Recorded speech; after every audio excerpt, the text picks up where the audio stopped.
انسانوں کی اکثریت تو ان پر مشتمل ہے جو بے حس ہوتے ہیں اور غبی ہوتے ہیں. جو ہو جائے ڈھیٹ انسان، کسی چیز کی کوئی خاص، بس اپنی فکر ہے، اپنے بطن اور فرج کے تقاضے ہیں، مال جمع کرنا ہے، اس سے آگے کوئی اور فکر نہیں، کوئی سوچ نہیں، کوئی احساسات نہیں. کسی کے دل پر کیا بیت رہی ہے ہمیں کیا، وہ جانے. کوئی بھوکا ہے ہمیں کیا، ہم کسی کے ذمہ دار تو نہیں. لا ابالی، جیسے آ چکا ہے پچھلی صورت میں، من بخل واستغنی استغنا. ان لوگوں کو چھوڑ دیجئے تو ایک اقلیت انسانوں کی ایسی ہوتی ہے جن کے لیے میں دو لفظ اب استعمال کر رہا ہوں، ذہین اور حساس. ذہین اور حساس لوگوں میں قبض اور بسط کی کیفیت، یہ مختلف سائیکلز ہیں جو آتی رہتی ہیں. کبھی طبیعت میں پشمردگی ہے، دل بجھا ہوا سا ہے، کچھ نا امیدی سی ہے، خود اپنے اوپر اعتماد کی کمی محسوس ہو رہی ہے، مجھ میں صلاحیت نہیں ہے، میں کچھ نہیں کر سکتا. اب تک جو کچھ کیا بھی ہے، امنگ بھی ہے، امید بھی ہے، روشن پہلو نظر آ رہے ہیں. قبض کی کیفیت میں تاریک پہلو نظر آتے ہیں، مایوسی کے پہلو نظر آتے ہیں، پیسیمزم کی کیفیت. اور یہ جو بسط کی کیفیت ہے، اس میں روشن پہلو. دیکھو یہ بھی تو ہے نا، آخر یہ بھی تو ہوا ہے، اور بھی ہو سکتا ہے. آخر اب تک میں نے یہ کام بھی تو کر لیا، آگے بھی مشکل آسان ہو سکتی ہے. یہ دو کیفیات ہیں قبض اور بسط کی، جن کو کہ صوفیاء کرام نے یہ اصطلاحات، یہ عنوان دیے، قبض اور بسط. جتنی انسان کے اندر حساسیت کی کیفیت زیادہ ہوگی، ذہانت زیادہ ہوگی، اتنا ہی یہ جو ویوز ہیں اس کی ایمپلیٹیوڈ زیادہ ہوتی ہے. کم ذہین انسان ہے، کم حساس ہے، آئیں گے تو صحیح ہے، لیکن یہ کہ وہ ویو جو ہے اس کا ایمپلیٹیوڈ جو ہے اس کے اندر اوپر اور نیچے کی کیفیت زیادہ نہیں ہوگی. لیکن جتنا یہ معاملہ بڑھتا ہے، یہ جو ویو ہے اس کے ایمپلیٹیوڈ بڑھتا چلا جاتا ہے. لیکن نارمل انسان کا معاملہ یہ ہے کہ یہ حدود کے اندر رہے.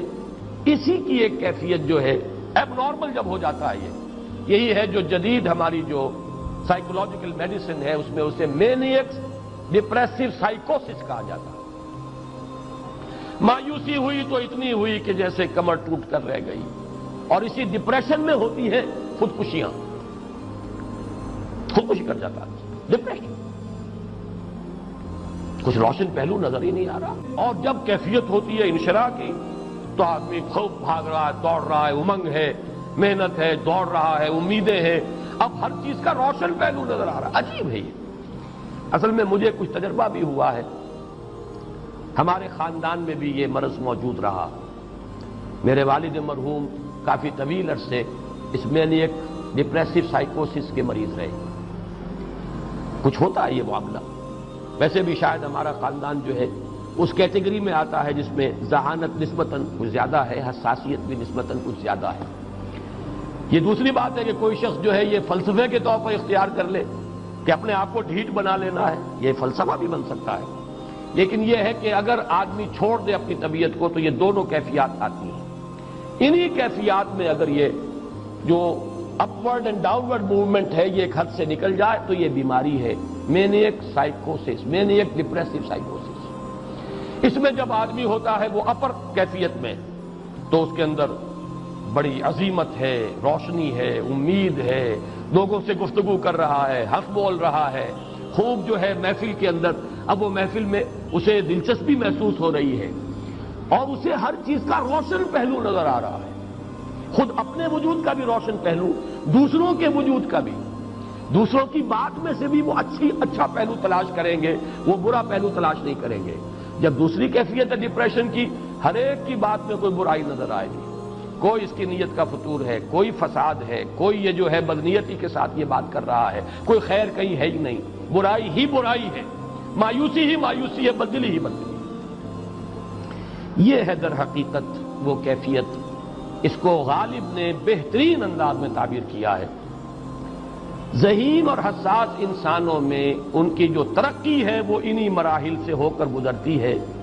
ہر قبض کے بعد جب بسط آتا ہے تو آگے ترقی ہوتی ہے. جس کو آپ کہتے ہیں بائی لیپس اینڈ باؤنس، آدمی جو ہے چھلانگ لگاتا ہے، گویا کہ ایک درجہ جو پہلے تھا اس سے آگے درجہ انسان کا جو ہے اس سے بلندر پوزیشن پر انسان پہنچتا ہے۔ ہر قبض کے بعد جو نیا بست آتا ہے وہ ایک نئی کیفیت، نئی شان، نئی بلندی، نئی رفعت لے کر آتا ہے۔ اس کو غالب نے تعبیر کیا ہے بہت خوبصورت انداز میں، رکتی ہے میری طبع تو ہوتی ہے رواں اور۔ یہ ہے وہ معاملہ جو ان آیات مبارکہ کے پس منظر میں ہے۔ اسی لیے اب میں آپ کو اس کا حوالہ دے رہا ہوں، تفسیر مظہری میں قاضی ثناء اللہ پانی پتی رحمت اللہ علیہ نے بہت عمدہ بات فرمائی ہے کہ حالت قبض اگر کسی شخص پر طاری ہو تو اس حال میں اکسیر کا درجہ رکھتی ہے یہ سورہ مبارکہ، اس لیے کہ یہ نازل ہوئی ہے محمد الرسول اللہ صلی اللہ علیہ وسلم پر اسی حالت قبض میں۔ اس میں اب اللہ تعالیٰ فرما رہے ہیں والضحیٰ، قسم ہے دن کے دھوپ چڑھنے کے وقت کی، واللیل اذا سجا، اور قسم ہے رات کی جبکہ وہ چھا جائے یا ساکن ہو جائے، سجا کے دونوں معنی سکون۔ ما ودعک ربک وما قلی، آپ کے رب نے آپ کو رخصت نہیں کیا ہے، نہ ہی وہ آپ سے ناراض ہوا ہے۔ وللآخرۃ خیر لک من الاولی، اور اس کے بعد جو وقت آئے گا اس قبض کے بعد وہ پہلی سے بھی بہتر ہوگا۔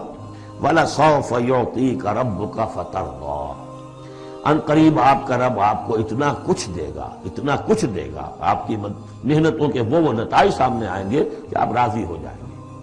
الم یجدک یتیما فآویٰ، کیا اس نے اے محمد آپ کو نہ پایا کہ آپ یتیم تھے پھر پناہ دی، آپ کے لیے بندوبست کیا۔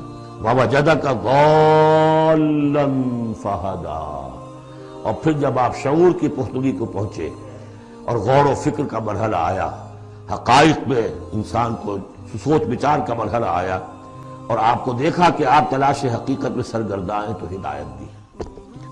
وَوَجَدَكَ عَائِلًا فَأَغْنَىٰ، اور پایا آپ کو تنگ دست تو غنی کر دیا۔ فَأَمَّا الْيَتِيمَ فَلَا تَقْهَرْ، ہم نے آپ کو یتیم پایا، پناہ دی، اب آپ بھی یتیم کی سرپرستی کیجئے، کسی یتیم کو اس کے اوپر کوئی جبر نہ ہو، سختی نہ ہو۔ وَأَمَّا السَّائِلَ فَلَا تَنْهَرْ، اور آپ جبکہ تلاش حقیقت میں سرگرداں تھے تو ہم نے آپ کو ہدایت دی، اسی طریقے سے اب آپ کو بھی کوئی شخص سائل بن کر آپ کے پاس آئے سوال کرے اسے جھڑکنا نہیں ہے۔